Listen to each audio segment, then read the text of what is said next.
Well, Becky, here it is. Wow.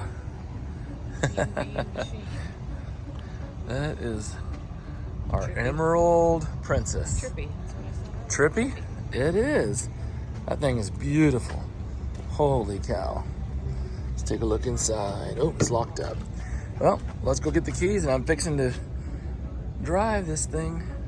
Hopefully these tires are good. Yeah. All right, this thing was on fumes. So I went to the nearest gas station and go ahead and open the car up and let it kind of air out a little bit. AC is blowing cold. We're gonna fill this bad boy up. It was on empty, and we're fixing to hit the road and see how this thing drives. Wish me luck.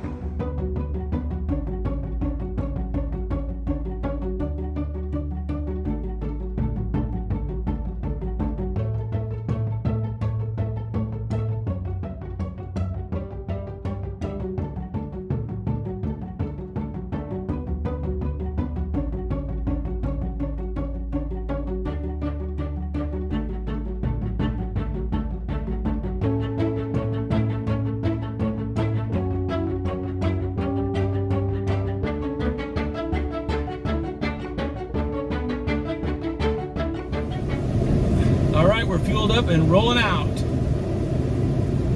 So this is going to be a little bit of an interesting trip here. I just discovered that my fuel gauge doesn't work.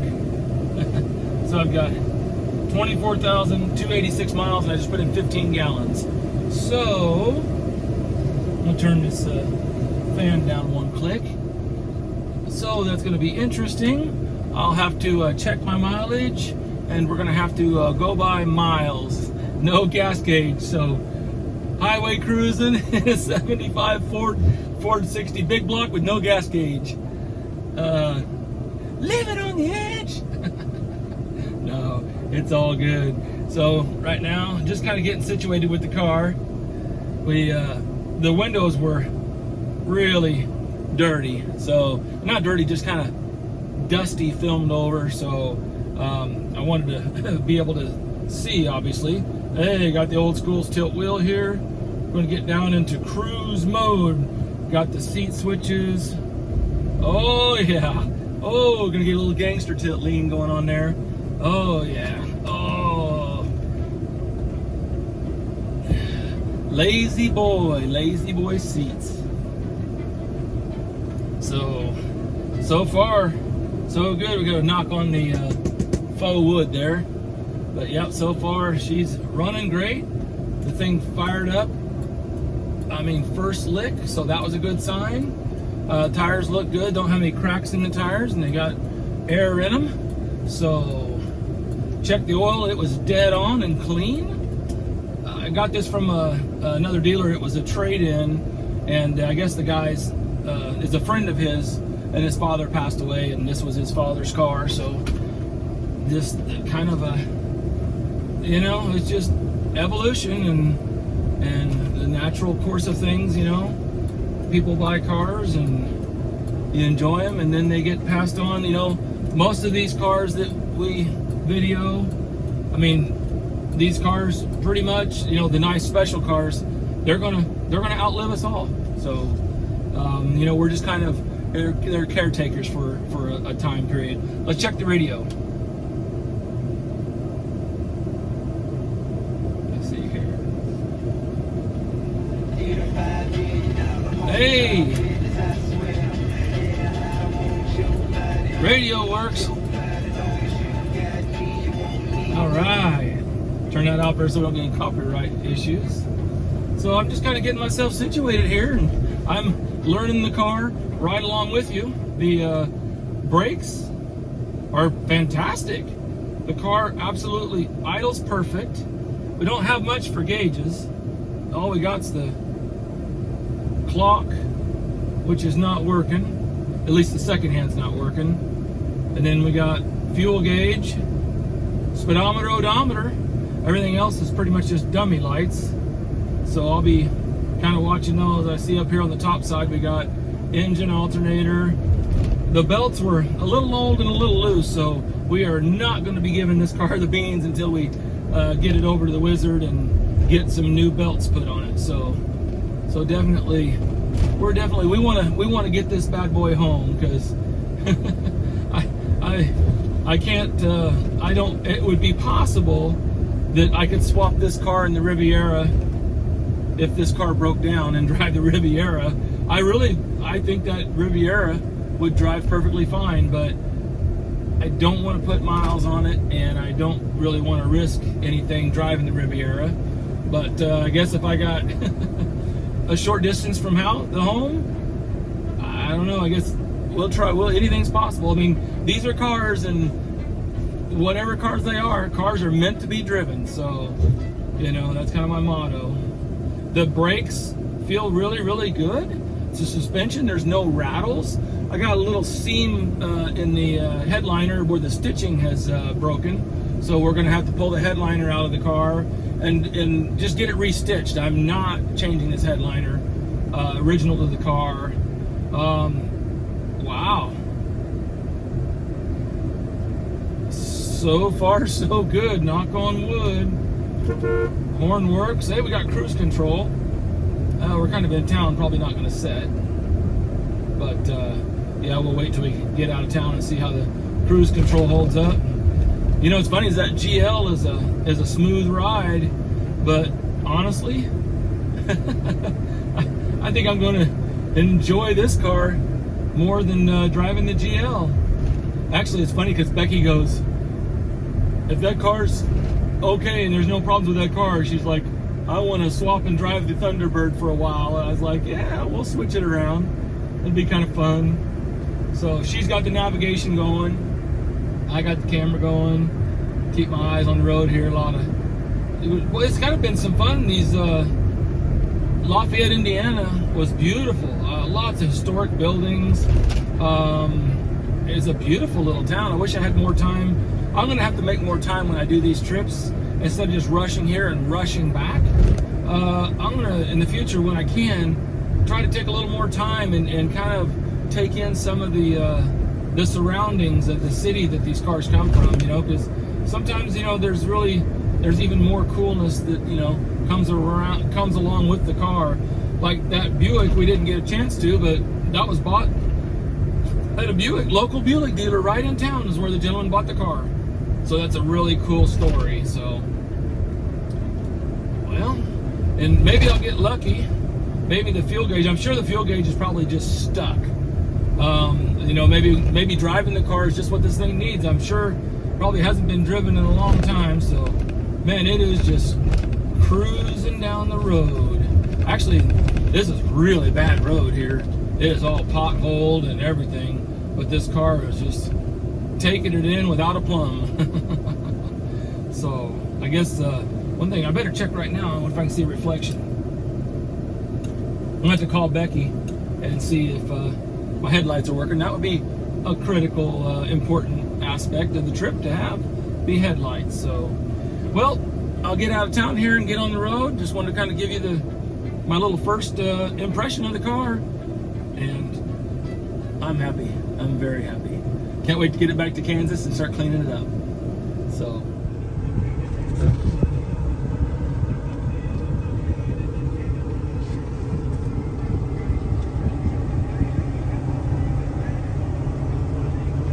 Quite a view. All right, we just fueled up here. So that was a successful first stint. No issues. The cruise control actually works. The only thing that's not working is the clock and the fuel sending unit. So we are in good shape. I just filled up. It looks like we got about, this car's got roughly a 26-gallon tank, and I did 12.7 miles per gallon on that stint. So not too bad there. Get out of traffic here. I love the turn signals on these old cars. It's just kind of a laid back sound. Click, click, click, click. All right. We're in St. Louis right now. Here we go. Rolling out. So like I said, we got about 12.7 miles to the gallon, 26-gallon tank. So I'm going to call it a 300-mile cruising range. Give myself a little bit of cushion and a little bit of leeway. But everything's good. The tire pressures are all good. Got them set at about 40 psi. You know, just to kind of keep them, you know, keep them pumped up there. The higher the pressure they are, actually, the cooler they run. So we're gonna get back out on the highway and keep on rolling. Well, this car is getting the ultimate test. So from city, driving through the city and stop and go traffic and potholes and everything, to 80 mile an hour cruising down the highway, just rolling. And we're just west of St. Louis, and unfortunately we have hit a major slowdown. I've been sitting in traffic here for probably the last half an hour. So I've had the AC blowing cold this whole time, and I sat in this traffic for probably, I don't know, I mean probably 15-20 minutes with the AC running, and then I got to thinking, you know, we're not really moving, and I'm kind of going, I don't really want to blow a hose or a radiator cap, or, you know, I had no signs of any issues, but I was like, you know, it might be a good idea to go ahead and cut the air off and put the windows down. So we're just kind of chilling right now. Got the old arm out the window, and luckily we got the clouds, sun's kind of dropped behind the clouds there. So it's not too hot out. It's probably, I don't know, 80, 85 degrees. So not terrible hot. So just kind of sitting here in traffic, and, you know, don't really, you know, it's been 90 plus all day long. So this car is getting quite the test. I mean, it's, geez, probably 600-ish mile trip. And knock on wood, this car has just been an absolute trooper. So it's just sitting here. Luckily, I got a nice, comfortable deal and been listening to music and scanning the stations. We're just kind of creeping along. I always use the Waze app, and the Waze app is really good for stuff like this. I don't know what happened, but Waze, you let me down this time, because there's an access road right when the traffic started to stop. There was a truck behind me flashing his lights, and then he went over to exit, and I was kind of going, I thought I had a problem, you know. I'm like, what, I got, you know, a tire going down, or, you know, it was kind of weird. And I was looking at it in the mirror, and then I look up ahead and the traffic has stopped, and I'm like, oh no. And that exit had a access road that basically parallels I-70, and I could have rolled right through this massive slowdown with through the access road. Waze is usually really good about reporting that and rerouting, and it sent me around stuff like this many times, but unfortunately it did not tell us to exit, and so here we are. Oh, this is going to cost us some time there. Luckily, we're not getting home too late. It'll probably be maybe 10 o'clock-ish. So, still a pretty crazy trip, though. Just an out and a layover. We got to our hotel room, I don't know, 2 o'clock in the morning or something. Got up about 8 o'clock this morning, and went and loaded up the Buick, and then went another 3 hours to pick up the Thunderbird. So, got me some M&Ms over here to try to keep me going. I hope Becky's right behind us there. She's in the GL 550 there.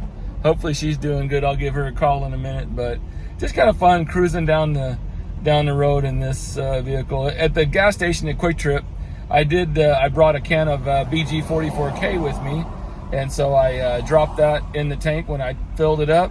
So the car's running good. Has a little bit of a flutter, minor flutter, but I think it's getting better and better with every mile. So, boy, I tell you, this is not a scenario you want to be in an old car in any circumstance, bumper to bumper traffic in the summertime. So, but one thing I was thinking about driving down the road and kind of thinking, back to childhood and teen years and stuff. So I love these 70s land yachts. I spent time in them as a child. My mother had a 73 Mercury Montego MX, white with white interior. And so these old Fords, I just kind of got some history with them. I remember another big trip I took with my brother. He had a mid-70s, a big LTD, Ford LTD. So, lots of, I don't know what it is. It seemed like I got lots of road trip memories in Fords as a kid. But one thing that really was popping into my head as I was driving this car is, so the new cars of the 70s, the mid-70s, like this is a 75, obviously. So what's interesting is they were the new cars of my youth, but they were the used cars of my teenage years. Watch out. Crash reported ahead. Yeah, I know. Crash reported ahead. We're rolling. But so what's interesting is this is so you have in high school, I just remember, it's just so funny because I graduated in 87. So basically you got 10-year-old cars, and so in the mid 80s, when I was in high school and everything, we got 10-year-old cars. And these were the dinosaur cars, right? They were the cars that, kind of were unloved and nobody really wanted anymore. The 80s downsized everything. And, and so the big land yachts of the 70s were, really kind of out of favor. So they were dirt cheap. Now, here's the deal. So they were 10 years old. So I remember in high school and junior high, everybody, all the kids, that was the kid car that you could afford, was a 10-year-old 70s boat.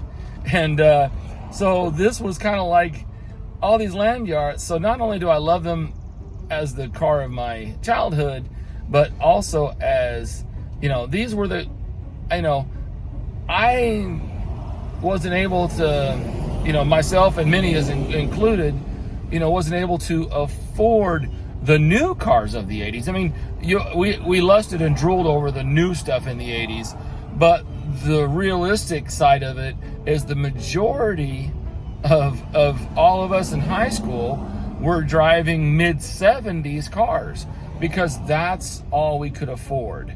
And so it's kind of like, I can't, and I used to, what's funny, I literally remember thinking about this in high school, that, all these 70s green cars, I was like, oh my gosh, so many green 70s cars. And I used to despise green land yachts. And, and it seemed like, everybody had a green mid-70s something. And it's just so funny. But now, reflecting back, these were really the cars we actually drove in high school. My first car was a 79 Capri, and it was green. So that's just one of the things that really, really checking. Hold on. All right, we got the accident over and we're rolling. So just a little story time there while we're kind of just idling along. Appreciate you. I tell you, what a cool and unique opportunity that I'm blessed with here. Getting to experience cars and drive them and have these adventures. I really love to do this when I have time. I mean, it's really tough. I do have a lot of cars shipped in just because I don't really have the time to go do these adventures. So when I do take the time to get them for whatever various reasons, man, you just got to really take it in. I mean, I can't believe I'm rolling down the road. It sounds probably kind of hokey or whatever. I'm in a 75 Thunderbird, right? Who cares? But I care, and I just enjoy it so much. I'm rolling down the road, It's amazing. You know, the AC's just, I had to turn it way down because it's about freezing me out, but I got the cruise control set, you know, between 75, 80 miles an hour, and I'm just rolling. And, you know, going into a beautiful little cloudy sunset just kind of makes me nostalgic. But what's neat is, you know, I love a lot of these cars, but I don't really get a chance to take them out on the road. I drive them around town, have little trips and this and that, and I do take a lot of the sports cars to like Arkansas. We like to go there, I don't know, 2-3 times a year. It's one of my favorite little weekend car, you know, driving getaways, Porsche Palooza and that sort of thing. So love that stuff. But just right now though, I just cruising into this beautiful sunset. I'll have to flip the camera around and show you. Let me do that right now. See, look at that. Isn't that just gorgeous? And now maybe you understand what I'm talking about. Just looking down the long hood of this Thunderbird and just seeing that beautiful skyline. You know, a lot of people say, you know, Kansas, Missouri is, you know, like flyover, you know, states kind of thing. But I tell you, I really appreciate just the vast expanses, and then you can really just kind of really take in the openness of this part of the country. Because I mean, there's a lot of places and parts of the country where they would kill for this kind of environment, you know, where they're shoulder to shoulder with their neighbor and houses backed up within feet of each other. The Midwest really, it's my home. It's where I was born and raised. I'm a Kansan born and raised. And, you know, I love visiting other places, and I love going, you know, out and, you know, seeing the country and the world and as much as I can. But just like Dorothy said, you know, there's no place like home. And kind of cliche and cheesy, but it's the truth. You know, you just gotta enjoy these times. You know, one of my favorite shirts that I wear says, "Life's too short to drive boring cars." Well, a lot of people might consider this a boring car, but every car, you know, has its pluses and minuses, and it's like, what are you looking for in a car? You know, are you looking for 0 to 60? Are you looking for lap times, or are you looking for just comfort and just cruising? You know, because there's cars that fit that. I mean, I love speed. I mean, I am a racer through and through. Don't get me wrong. And you know, have cars that fit, you know, that itch when you want to, you know, when you want to scratch it, right? But you know, there's just something to be said for just a leisure motoring and enjoying the environment around you. And that's what these cars are all about, is enjoying the landscape that you're surrounded by. And yeah, just rolling down the road as the sun's starting to set just kind of really makes me appreciate, you know, these cars and these experiences. But you know, I really wouldn't necessarily just get in this car and take a trip out of town, you know, but picking it up like I'm doing, it's kind of throwing me into the fire, you know, for better or worse. Knock on wood, things have gone, you know, really, really well. But it's fun though, because I'm driving 70 mile an hour down I-70 and a 75 Thunderbird. That's a lot of sevens right there. Oh, anyway, I'm getting kind of goofy here, but just having fun, just kind of sharing my thoughts and feelings and emotions. You know, that's what, to me, that's what cars are about, is just, you know, every car has its characters, and they bring out different emotions in people. So really enjoying this Thunderbird. I hope you guys are having fun. I know this is probably, you know, long-winded and long for most people's attention span, but you know, to be honest with you, I mean, I probably do this as much as for me as I do for anybody else. I'm just having fun, you know. If I'm blessed to live to an old age, you know, I can look back at these videos and reminisce, you know. I mean, it's my scrapbook, my video car video scrapbook. There you go. That's kind of a cool way to think about it. So, well, I'm gonna turn the camera off and keep enjoying this view out the windscreen. Well, when you start sputtering on the interstate and make a panic exit for fuel and roll through a stop sign, this is what happens. The nice police officer didn't give me a ticket, give me a thank you, and gave me an escort to the most direct route to the gas station. Thank you very much. Well, I had to stop a second time. Their pump was running super slow and it stopped at 75, so I just jumped in and went to the next gas station, but I pumped it. Got our first glitch for the mission here. Got the brake warning light on there. And anyway, so just a little fluid load. Probably got a leaking wheel cylinder or something, real small leak. So I will top that off over here at Quick Trip. Top it off, fuel the rest of the way up, because I have to be full because I've got to measure my miles. So get this get this thing home. Well, Becky, hi. We have made it. A little later than we thought. It is a little later. See, what are we looking at here? 2:30. 2:30? Oh boy, 2:30. You've done a fine job. If you ever decide to be a tow truck driver, then I think that you got my vote of confidence. What about the real champ here? I mean, this guy made it. Good car. Good Ford Thunderbird. Oh, I'm ready for bed. You? Yeah. All right, let's call it.